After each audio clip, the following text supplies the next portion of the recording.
Hey everyone, welcome to Locked On Lakers for Thursday. Brian Kamenetsky, Andy Kamenetsky, Rob Pelinka, and JJ Redick meet the media. Get an update on Jared Vanderbilt's health. Good news there potentially. And talking Bronny and Bron. That's next.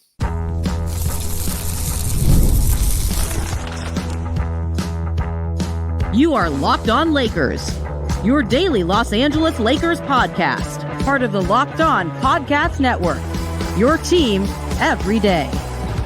Thanks to everybody for making Locked On Lakers first listen of every day, Monday through Friday, no matter how or where you get your podcasts. This one's always free and never behind a paywall. And Locked On Lakers on YouTube is where you can go hang out with over 25,000 subscribers to the channel, Andy, many of whom were tuned in to watch the Rob Pelinka, JJ Redick press conference in El Segundo on Wednesday, sort of the official kickoff of the 2024-25 season, with Media Day on Monday next week. Plenty to unpack from there, including an update on the health of Jared Vanderbilt and whether or not Pelinka expects trades to be made during the season. We have a new buzzword for the year, Andy. I'm very excited to put it into play. Do want to let everybody know that today's episode is brought to you by FanDuel. You can start the season with a big return on FanDuel. Place your first $5 bet, and you'll get started with $200 in bonus bets guaranteed. Visit FanDuel.com to get started. So, in a lot of ways, JJ Redick got ahead of today's Wednesday's press conference by speaking earlier in the week with Zach Lowe on his podcast. And there's actually a lot that we didn't get to in Wednesday's show about that. We'll try to keep covering things over the course of the week. But he and Pelinka got out in front of the group in El Segundo. You were there. You watched this happen. Your impressions from being inside the building in El Segundo this afternoon? Well, first of all, I had my hand raised to ask a question and I didn't get called on. So expect nothing but 82 games of savage coverage. Fire Pelinka, all fire negativity, Redick. Regardless of what's actually happening. You don't do that to Andy Kamenetsky at a press conference. No.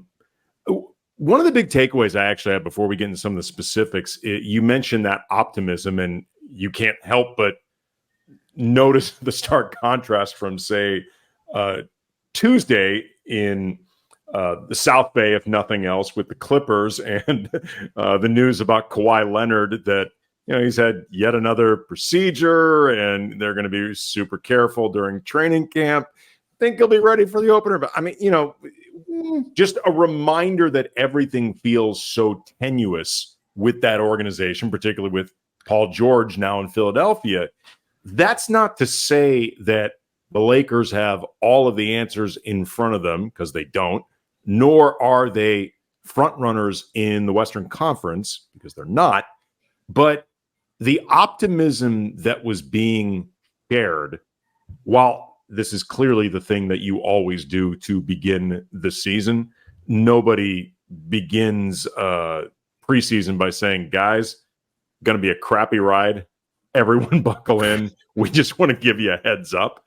But it did feel to me that the stuff that they were talking about in terms of optimism, that caveat totally acknowledged, it felt fairly authentic to me. And the things that they were talking, like JJ Redick talking about the energy and the vibe that has been in the gym during these off-season voluntary workouts that apparently had a lot of people there. He used the phrase focused joy, the idea of being grateful to be in the gym working out like this. He described it as focused, intentional, and organized, and just like a balance between working hard but enjoying the work as well. And again, it felt authentic. What it translates into remains to be seen. I hear like what I think, and this is true of most things that are related to Rob Pelinka, related to the Lakers, related to JJ Redick. It's like when you talk about whether or not that optimism is real, or it's almost like you have to break it into two categories. Like when you hear Redick talking about And Pelinka, when you hear, but especially Redick, because these were the types of questions that were mostly directed towards him, were things about, hey, who's playing, who's doing what, who's looked good in the gym, like what kind of program are you running, like how do you expect to use these guys, what excites you about work? You talked about D'Angelo Russell, which is something I want to get into before the end of the show, and like that's where I think we're the most optimistic moments in the day on Wednesday, is talking about who is in the gym, talking about what they're doing, the improvements that Redick thinks can be made from these players, how he wants to use them, the idea of empowering Anthony Davis to go out and win an MVP. I mean, all these other things that, you're right, they are what you expect to hear at the beginning of the season. But I do think that part of it is genuine. And where that contrasts, I think, and where it got harder, and certainly I think this was a reaction of a lot of Lakers fans who were following along on social, with the live press conference, was when Pelinka was talking about the optimism, around the roster that didn't improve, that didn't change, that, having to, that's where I felt most like, as Rob often will do, you're sort of being spun and sold. And trying to make it sound like, yes, we're here because this is exactly where we wanted to be, and putting as shiny a take on this as you can. And I'm not going to go so far as to say Rob was in full salesman mode like he was, at the beginning of his tenure in LA, with the hyper flowery language and the manna from heaven and all these other things, and people on trolley cars and all that. But I think he was trying. It was a summer where people were anticipating action, because they were sort of promised action at the deadline. They didn't get it. And so Pelinka did have to talk his way out of that. But overall, I think they are optimistic about the group, even while perhaps unsaid in this exchange is the idea that they're not quite good enough to win a title. Well, we'll get into more about the idea of what they are willing to do, not willing to do, in terms of trying to upgrade the team and the roster, likely in the next segment. But I thought it was interesting when Pelinka said, quote, "I think we'll have a better sense after 30 games in terms of where the team is at, what needs to be done, how good they can be, the ceiling at present, yada, yada, yada. But, quote, we believe in this group. The 15 guys that play the games are going to control the wins and losses with their effort, how hard we play, the pride we play with how organized and detail-oriented we are. And I can tell you we can't guarantee wins and losses, but we can guarantee that's what's going on with these guys. The confidence and belief level is high. The work is never done. We'll continue to look for ways if we can improve this roster. That's part of our job and something we always have open eyes to doing. Good, but if we have good health and good fortune, I really like our chances." And that was something that Rob said a couple times, and and kind of reflects what JJ Redick said to Zach Lowe, that he was more concerned about health and sustained health on this team than he was about the depth. And whether you agree or disagree with that assessment, it is at least consistent between those two guys in what they are trying to, for lack of a better way of putting it, sell with this roster. But the best case scenario this is the true best case honest scenario, is that JJ Redick has talked with Rob Pelinka and LeBron, AD, the guys who matter most, and said, look, I can't promise that I can make us front runners, but I can promise that I can do a hell of a lot more with the exact same roster than what's been going on the last couple of years. This is what I plan to do, and this is why I think it's going to be a lot better, even if we're not working with much that's different. Well, yeah, and I think the difference here is Redick and his approach and health with and we'll get to Jared Vanderbilt after the break. But yeah, I mean, look, the stuff about we're going to be a team that attention to detail and plays hard, like this is a version of something that we hear every year. And I think the moment of honesty there is, the ifs that go in front of Sure. I like our chances, which if we have good fortune and we have health, I like our chances. It's a version of how we frame, the Lakers this year, that they need a lot of things to go right. And if they do, they've got a puncher's chance to be pretty competitive, even without getting into the elite in the West. And I wouldn't expect Pelinka to go quite that far with a statement like that anyway. A little more on the 30 games and then a Jared Vanderbilt update next. Locked On Lakers is brought to you by Prize Picks, America's #1 daily fantasy sports app with over 5 million active users. Prize Picks is the easiest, most exciting way to play daily fantasy sports. All you got to do is pick more or less on 2 to 6 player stat projections and just watch those winnings roll in. You can win up to 100 times your money on Prize Picks with as little as 4 correct picks. Prize Picks is the best way to get action on sports in most states, including California, useful for me, Texas, and Georgia. Prize Picks is the only real money daily fantasy sports platform with injury insurance policy, so your lineups stay in play even if one of your players gets injured. If your player leaves in the first half, doesn't return with Prize Picks, your picks are still live. Download the Prize Picks app today. Use the code LOCKEDONNBA and get $50 instantly when you play just $5. That's code LOCKEDONNBA on Prize Picks to get $50 instantly when you just play $5. You don't even need to win to get the $50 bonus. It's guaranteed. Prize Picks, run your game. Locked On Lakers also brought to you by Game Time. I live right near the expo line that can take you down to BMO Stadium to watch LAFC, or as we did on Monday, Angel City. So my daughter, she's playing soccer. She's really excited about it. And so we hopped on the train and we went down to the game on Monday. It was Hello Kitty night at BMO. And I brought my daughter and we got our tickets with Game Time. And what I really love about using Game Time for this kind of thing is you go and you turn on the all-in pricing. And so that way you can see exactly what your tickets are going to cost when you're looking around. They got the great map of the stadium. You can see exactly what section you're in, what the view of the field's going to look like, all of that stuff. But from my perspective, most importantly, is I know the minute I turn on that feature exactly what my cost is going to be to get into the building. Game Time is a great way to make these moments happen for you, for your family. Take the guesswork out of buying tickets.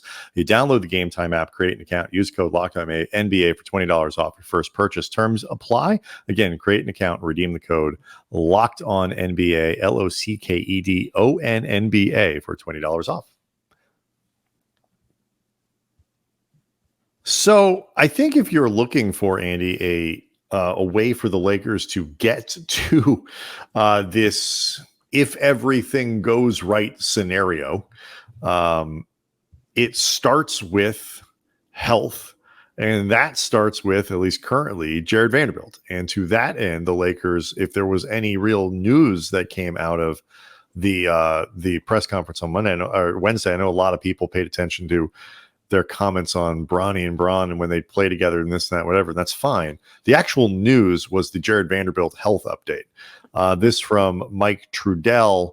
Pelinka says Jared Vanderbilt had a procedure on each foot after last season. They were, quote, highly successful. He's on a return to play protocol. Pelinka shared optimism that when the regular season starts, he'll be available, though there will be a ramp up steps that need to go well. Hopefully no setbacks. So basically a few different people. And I know, Andy, you were there too, reporting that the hope, perhaps not expectation, but hope, is that assuming that there are no setbacks, that Vanderbilt will be able to play when the regular season begins. That would be a huge benefit for the Lakers. It would mean that everyone on the roster except for Christian Wood would be healthy and available for the start of the season. Yeah, Rob Pelinka confirmed that Rui, JHS, and Gabe Vincent have all been cleared for everything in training camp. Rui, the reference being he had that, I believe, was a knee injury during the Olympics. Knee or ankle, I forgot. Knee or ankle, but something that took him out of an Olympic run that essentially was over anyway. But Gabe Vincent, JHS, who's apparently been working out and, according to the word on the street, looking very good. we'll see how that Oh, translates. yeah, hey, so I mean, again, this is that time of year where everybody's in the lab, and you rarely do. Just to your point earlier, like nobody gets out there and says, "Man, Jalen Hood-Schifino, Okay. God bless him, he's been working really hard. That kid is terrible." Like I don't know what I was thinking. This is actually funny because we always hear about the young guys who put on 15 pounds of muscle during the offseason, muscle season, SZN. I'm not joking. I actually, after the presser, was talking with someone with the team, and it came up that Dalton Connect is huge. Like I'm not joking. And I did not get any sense that, by the way, this person from the team was trying to snow me or create a story or narrative or whatever. The person seemed very, I have no frame sincere. of reference to. I don't have a frame of reference to what Dalton Connect looked like before. So, well, that is if he's true. all swole, I'm not going to notice the difference. I'm sorry. I mean, I could go back and look at some of the summer league footage. Does he? I mean, it also could all be photoshopped, whatever. But I expect those Wiggins photos from a couple years ago, except with Dalton Connect. Now, here though, first of all, I will say that Vanderbilt had procedures on both of his feet. I know that was a surprise to me, and I got the impression that was not new, that was not known to everybody in that room, which, by the way, would explain why he was not ready to this point, which I know you and I talked about, like what's exactly going on with this. Was there just an extreme abundance of caution going on? Because remember, he had been cleared to play in the playoffs, even if he had been like a decoy or, might have been put out there for 5 minutes or whatever, 3 minutes.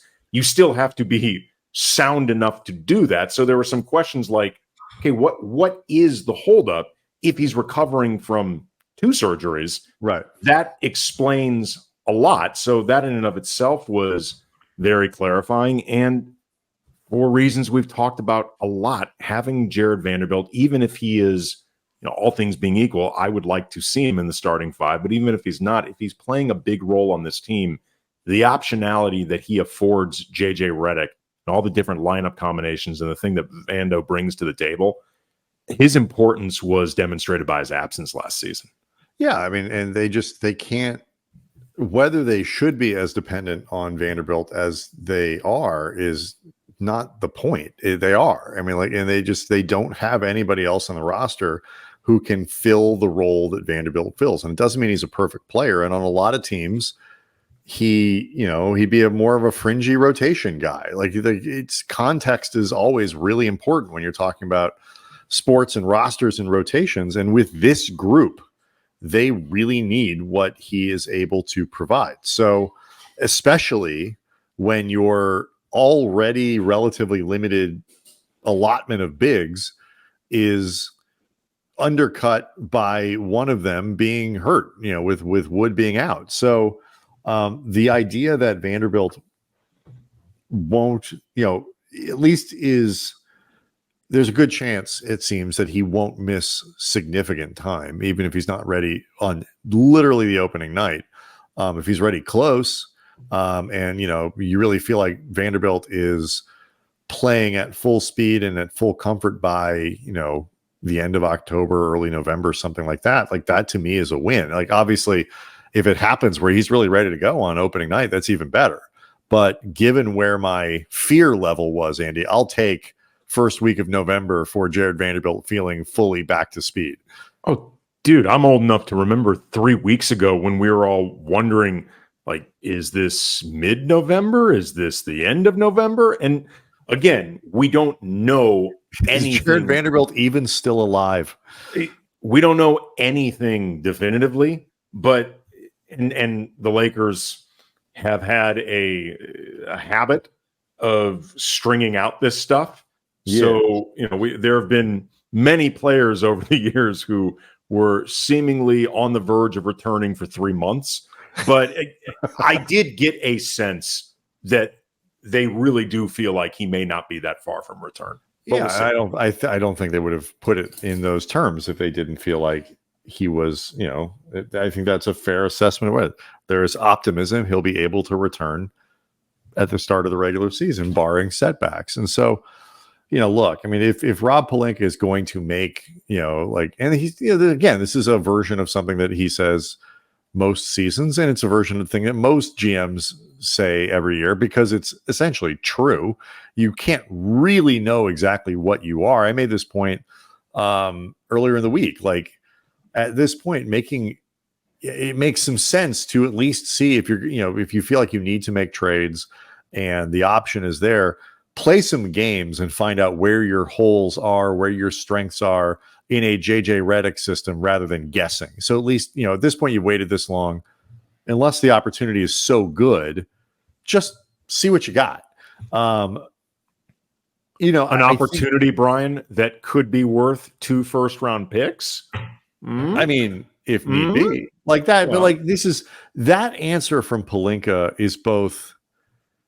It's simultaneously true and kicking and frustrating for Lakers fans because, to your point about, using those picks, Pelinka brought out a new expression for what they must get in return for any big move that they make. It is a move I plan on, a phrase I plan on using a lot this season, and we will talk about it next. Locked on Lakers is brought to you by FanDuel. NFL fans, you can enjoy this season with a big return on FanDuel, America's #1 sportsbook. Let's just say you get a hunch in the middle of a game, have an idea how things could be going. You can check out the latest stats, view the live play-by-play, and so much more on the same page where you place your bets. So all the information becomes streamlined. You can make sure you feel good about what you're about to place, and you can get started with $200 in bonus bets guaranteed when you place your first $5 bet. Plus, like we're talking about, 24-25 NBA season getting closer to kicking off. And our friends at FanDuel, they got options for you. As of this recording, the Lakers are 35-1 to win the championship. Anthony Davis, 150-1 for MVP. LeBron, 200-1. Dalton Knecht, 10-1 for Rookie of the Year. That might go up once people see all that muscle. And Max Christie, 150-1 for Most Improved Player. That's FanDuel.com. So the Lakers have a couple picks they're able to deal. I think that, and when he was asked about it, Pelinka was evasive, might be too strong a word, but it might not be. He basically is like, he did not leave Lakers fans feeling like the Lakers were prepared to make big and bold, aggressive moves to try to win now that might be risky, that might be whatever. What he said was, every move that they make, if it's a big move, what they're really focused on, Andy, is creating a situation where every trade, every signing, every move is done in the service of what he called sustained Lakers excellence. He did say, though, that one pick could be dealt in order to make a more marginal move. Again, yes, his words. Well, he was not. I will say, if you read his exact words, I think the philosophy that JJ and I are aligned on is we want to build sustainable Lakers excellence. Yes, we would do a trade with both picks if that would lead to sustained Lakers excellence. We would also use one pick to make a marginal upgrade if we felt like it was the right thing to do. So he did leave a window open, like one right, pick. the right thing to do in the context of not necessarily. I feel like one pick could be a little bit more for the now than the sustainability. I think we are like, how we live in apron land, Andy. We now live in slee land. Everything is done in the prism of slee, sustained Lakers excellence. Is this a slee move or not? What I really wanted to ask Rob is, you've talked about player development and building a program. This came up during the course of this press conference. It's been talked about a lot during the offseason. And logically that player development and the program they're looking to build could put a premium on those 2 first-round draft picks. But you also talk about looking for upgrades and being willing to make a big deal, which would logically perhaps put a premium on those 2 first draft picks. And there are a lot of people who cover the league or have even worked in the league who say you can't do both of these things at the same time. It's extremely difficult. So how do you balance these 2 goals? How do you make a priority between them when they may be at cross purposes? That was really the question I wanted to ask Rob, and unfortunately was not able to. And I think the problem with, it's not a problem with the question, but the problem with, is, I believe it's 29 and 31, right? Are the ones that are available to trade to them. Like you have, yes, if you're going to do a player development thing, your draft picks matter. But the idea that you're going to sacrifice, progress over the next couple seasons to preserve the ability to develop a player that you take 6 years from now is both, I think, not the answer, but it's also it's not an acceptable answer. And I don't think that's the answer they would give. I think, he talked too again about how, and he mentioned this, I was listening to the radio on the way back. He popped on 710 ESPN where they carry the games and where you and I both appear on their air. Andy hosting Lakers Talk from 7 to 9 on Mondays. The environment to make trades. He said he made a supply and demand economics comparison. The supply of trades has gone way down in the new CBA and the new construct of the league, and therefore the demands that other teams ask if you want to make a trade have gone way up. Econ speak aside, that's his way of saying, like, it's not that we are unwilling to make trades, it's that the trades that are available suck. And so we can't make them because they won't make us better. And then we will have used the asset and we won't have them left. Sure. I mean, this is one of those things like the Lakers, Pelinka Rob's mistake isn't that he refuses to do what he thinks are moves that are ultimately not good trades for the sake of doing something. Just for a GM to do. Just awful. Performative asset wasting. His mistake is that he consistently leads fans to believe that something is coming, that the Lakers are going to make the big, bold move.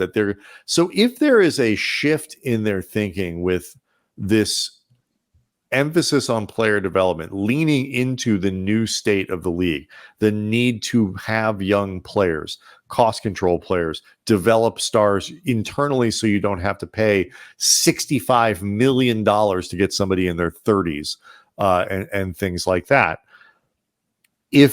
I think what we will see is if like this emphasis on player development is sustained through that because they just feel like they can't make those kinds of trades anymore.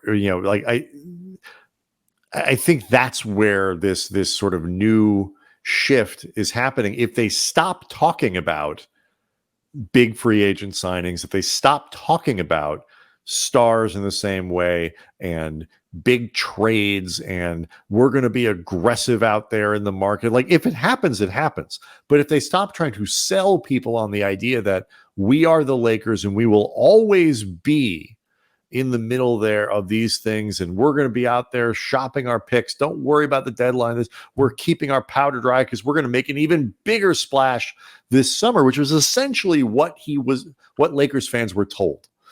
I think that will indicate. I don't know if that's so much.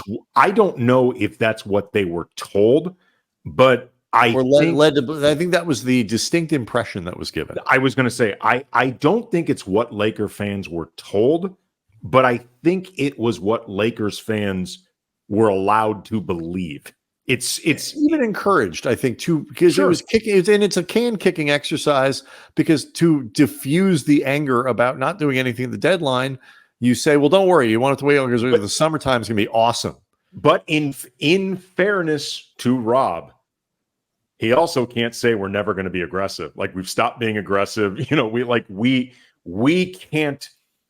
We've decided we're not going to be in the mix. If you think feeling overpromised and underdelivered pisses off Laker fans, wait until they get the impression of, you know what, man, the action, that's not for us. You know, you're right. You're right about that. But there's space in between. And, Sure. you know, for the Lakers to occupy that space in between where you feel like they have where the path of the organization and the mindset of the organization is genuinely changed, because we've seen versions of this before, where, like, the Lakers are not going to be about, star effery anymore. We're going to change. Like, we've seen versions. We haven't seen. We haven't. Let me rephrase. We haven't seen change. We haven't seen it. Right. It has been teased at different times. That's about it. You're correct. Like, they've been talking about this for 3 months. Like, slow down as far as total organizational ethos revamp. I 100% agree. There's a lot we didn't get to, including what I think is an interesting synergy between, or at least the perception of an interesting synergy between JJ Redick and Rob Pelinka, and how that could impact the Lakers. There is the Bron and Bronny discussion, which I know for a lot of people is something that they are following, and plenty more to unpack from Redick's interview with Zach Lowe earlier in the week. So lots to finish up on for Friday's show. Make sure you're here for that. Of course, we will be at Media Day on Monday, and that's it. That's the season. We've made it through, Andy. We have made it through. We will see everyone tomorrow.